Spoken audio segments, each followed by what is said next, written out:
자, 그래서 준비해봤습니다. 언약궤 Q&A. 언약궤는 무엇인가요? 언약궤는 어떠한 목적 혹은 어떠한 기능을 가지고 있을까요? 언약궤는 오늘날 어디에 있을까요? 그리고 언약궤와 그리스도는 어떤 관계가 있을까요? 이 내용들을 여러분들과 함께 나눠볼까 합니다. 제가 여러분들과 나눌 내용은 렉삼 바이블 딕셔너리, 앵커 예일 바이블 딕셔너리, 그리고 비전 성경 사전의 내용을 참고로 한 내용입니다. 제가 여러분들과 나누는 많은 주된 내용들 바로 이 사전들을 많이 참고하죠. 굉장히 좋아요. 한국어는 비전 성경 사전이 그래서 설명이 잘 돼 있고요.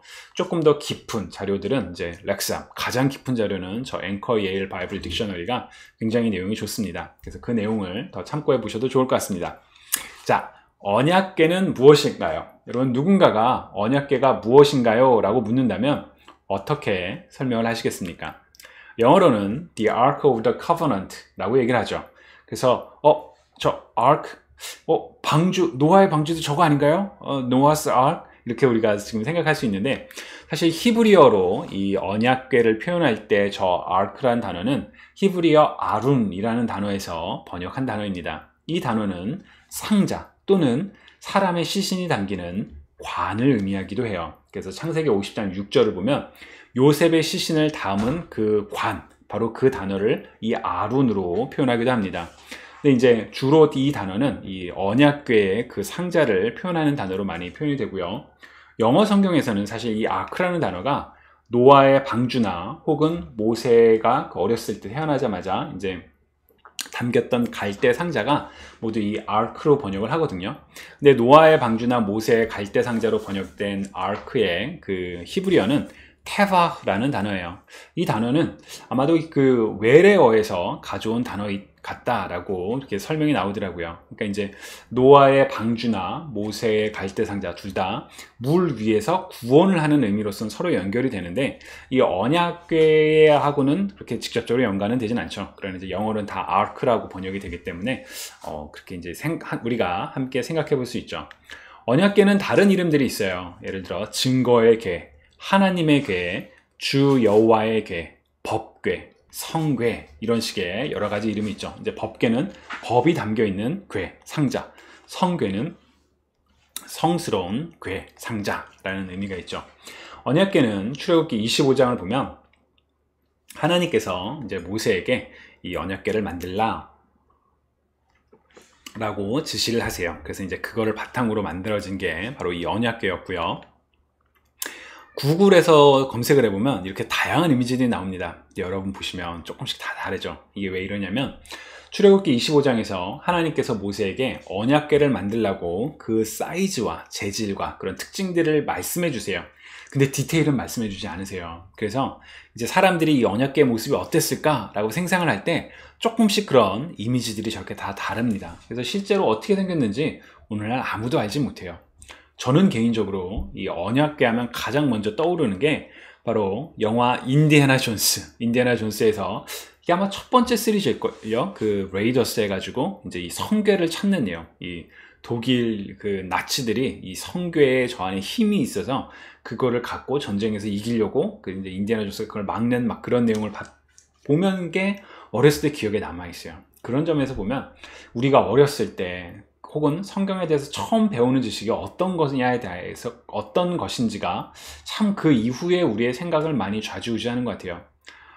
저는 인디애나 존스 되게 좋아하거든요. 제가 그 국사학을 전공할 때도 처음에 이제 뭐 선생님들이 점수 맞춰서 너 국사학과 가야 된다 라고는 그런 말씀을 들었을 때 그럼 내가 한국의 인디애나 존스처럼 유적을 발견하는 거 아니야? 내가 갈게요. 정말 이렇게 너무 순진 혹은 뭐 좀 너무 나이브 했었죠. 근데 어쨌거나 인디애나 존스를 되게 좋아했는데 인디애나 존스에서 이 성궤의 의미를 굉장히 왜곡해요. 뭐 나중에 그 성배, 3가 이제 성배의 의미가 나오죠. 그런 면에서도 굉장히 많이 왜곡되는데, 그러니까 좀 우리가 문화적으로 표현되는 기독교적인 내용들을 주의하면서 볼 필요가 있어요. 요거는 조금 더 이따 가서 얘기를 할게요. 자, 언약궤의 목적과 기능, 이제 이 내용을 알아야지만 왜 인디애나 존스가 틀렸는지를 알 수 있는데, 하나님께서는 왜 언약궤를 만들라고 하셨을까요?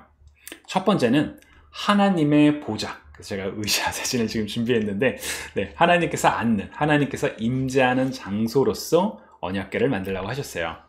출애굽기 25장 22절에 보면 하나님께서 이제 언약궤를 만들라 라고 명령하시면서 내가 거기에서 너를 만나겠다. 내가 속죄판 위, 곧 증거궤 위에 두 그룹 사이에서, 여기서 그룹은 아까 그 날개들 펴 있는 그 모양이 이제 캐루빔인데요. 영어는 이제 한국어로 그룹으로 번역했는데 그 두 개의 캐루빔 사이에서 이스라엘 자손에게 명할 모든 말을 너에게 일러 주겠다. 그래서 이제 이 부분을 뭐 시온서, mercy seat, 은혜의 자리라고도 번역하기도 하는데요.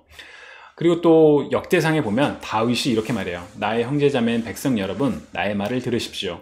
나는 우리 하나님의 발판이라 할 수 있는 주님의 언약궤를 모실 성전을 지으려고 준비를 하여 왔습니다. 다윗이 이제 성전을 지으려는 그 준비를 하는 그 목적이 뭐냐?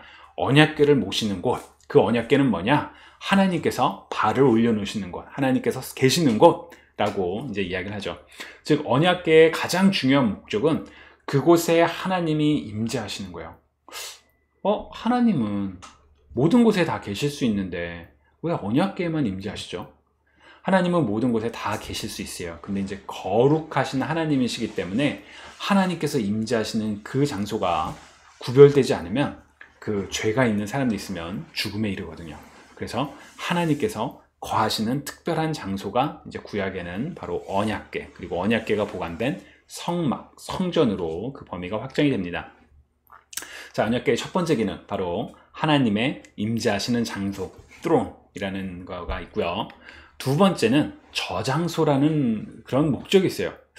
뭐를 담았을까요? 여러분, 언약궤 안에 뭐가 있을까요? 주일학교 때 나왔던 내용이니까 다 아실 거라 생각하는데, 첫 번째 하나님께서 언약궤를 만들려고 하실 때는 내가 너에게 줄 증거판, 바로 십계명, 그 돌판을 그 언약궤 속에 넣어 두어라 라고 말씀하세요. 언약궤, The Ark of Covenant가 언약의 상자라는 의미처럼 언약이 담기는 그런 상자였던 거죠. 그러나 나중에 여기에는 언약궤 뿐만 아니라 만나를 담은 금 항아리와 싹이 난 아론의 지팡이가 같이 들어가요. 그러니까 이 언약궤 상자 안에는 언약판, 십계명, 그리고 만나를 담은 항아리, 그리고 아론의 싹난 지팡이, 세 개가 담겨 있었죠.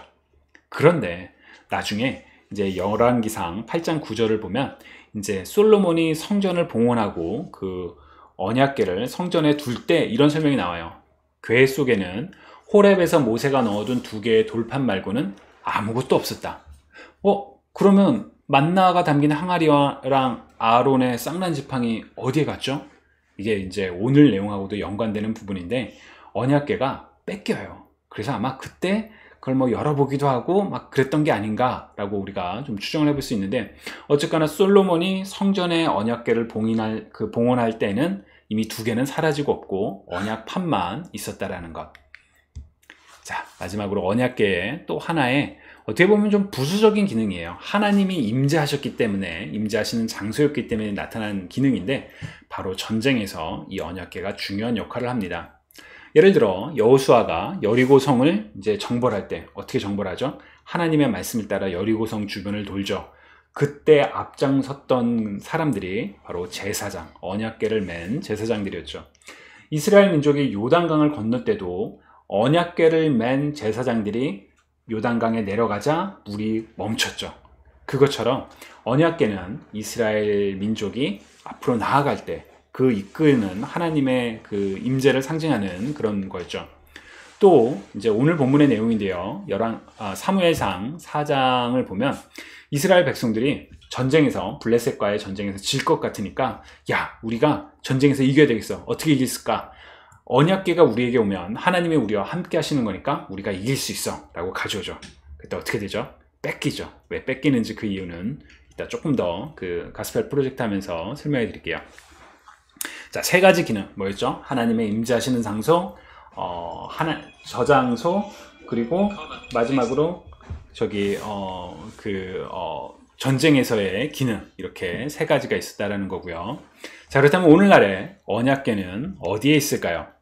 첫 번째는 이제 그 당시에는 처음에 성막이 만들었을 때는 성막이 있었고, 그 다음에 성전으로 이 언약궤가 봉헌이 됐죠. 성전에 계속 있었던 언약궤가 어떻게 됐는지는 사실 아무도 몰라요. 언제 어디서 사라졌는지 명확하지가 않아요.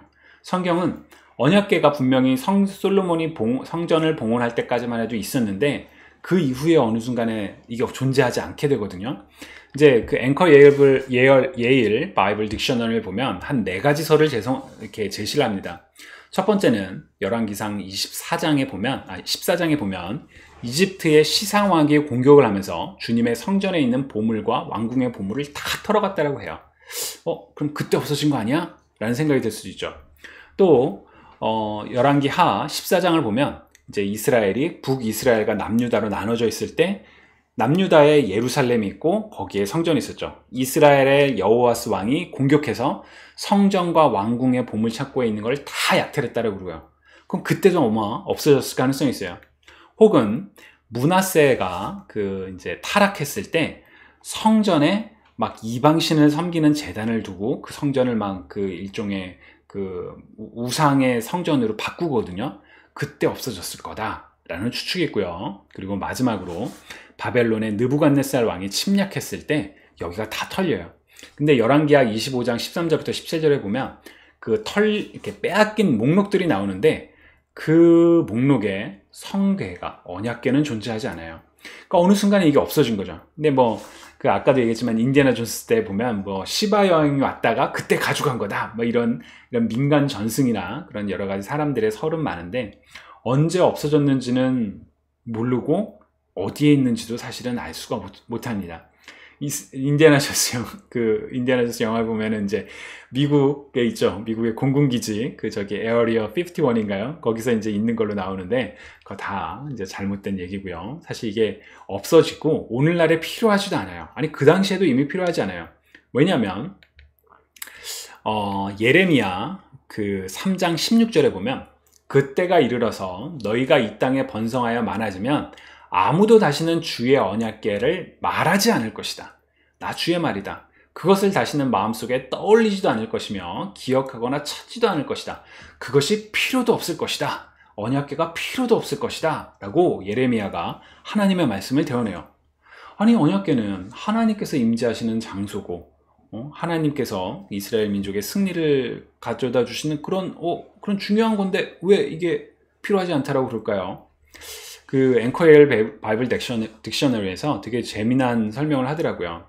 이 성전에 있던 언약궤의 존재가 사람들로 하여금 하나님의 영원한 임재에 대한 거짓 그런 인식을 주었다. 그래서 예레미야는 이제 사람들에게 더 이상 이 하나님의 언약궤가 필요하지 않다라고 말하고 있다라고 설명을 해요. 이 내용이 바로 오늘 우리가 다루게 되는 내용에서 굉장히 중요한 포인트 중에 하나예요. 언약궤가 있다고 해서 이스라엘 민족이 승리하는 게 아니거든요. 언약궤는 사실 성물이라고도 불리지만 하나님이 임재하시기 때문에 특별한 거거든요. 근데 사람들은 그거를 이제 잊어버린 거예요. 언약궤가 있으면 내가 하나님 앞에서 마음대로 살아도 나는 괜찮아. 마치 이걸 오늘날 현대적으로 해석하면 나는 그리스도인이야. 그러니까 나는 막 살아도 돼. 나는 세상에서 무슨 악한 짓을 해도 주일에 교회 와서 예배하면 난 구원받았어. 라고 착각하는 거랑 똑같다라는 거죠. 그래서 언약궤가 이제 필요하지 않다라고 예레미야가 얘기를 해요. 근데 실제로 필요하지 않게 돼요. 왜냐하면 바로 이 언약궤와 그리스도의 관계를 통해서 우리가 그 사실을 알 수 있는데요. 언약궤의 목적과 기능은 무엇인가요? 바로 하나님께서 이스라엘 민족 가운데 함께 하시며 이스라엘을 만나는 장소로서가 가장 중요한 의미가 있다고 했었죠. 근데 우리에게는 임마누엘의 하나님이 오셨어요.